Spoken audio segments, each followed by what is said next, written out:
رئيس الوزراء حكومة الفدرالية الصومالية محمد حسين روبلي oo booqasho rasmi ah ku jooga dalkan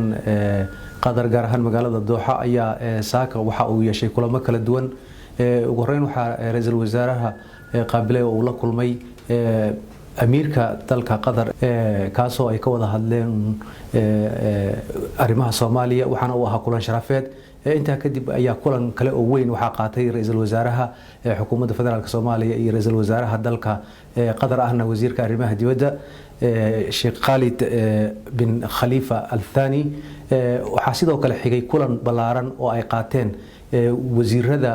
xukuumadda federaalka Soomaaliya iyo sidoo kale wasiirada dalka Qadar kaasoo labada dhinacba ay uga wada hadleen iskaashiga labada dal arrimaha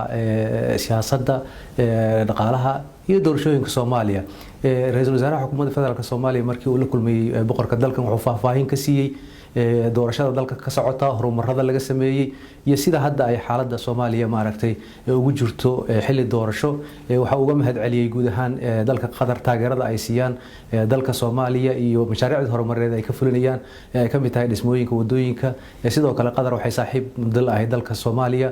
waxaana jira mashaariic ay muddo dheer soo wadeen oo ay ka mid tahay ay waday mashruuca la yiraahdo Qadar Jaarata ama taasoo aqoomaha iyo dad kale oo kala duwan ay ku caawinaysay marka kulanka dambe balaarna saacadaha badan qaatay ayaa madaxda labada dhinacba waxay aad u gudagaleen sidii iskaashiga labada dal iyo horumarada maaragtay loo sii badin lahaa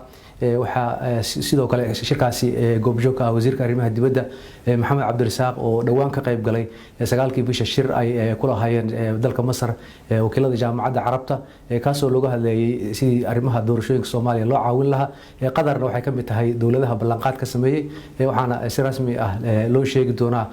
kaalmadaasi inta ay la eg tahay hadii ay beedmo marka guud ahaan kulanka maanta ra'iisul wasaaruhu uu qaatay iyo kulamada kala duwanba waxay ahaayeen kuwa maaragtay ku dhamaaday si wanaagsan jawi habboon ku soo gabagaboobay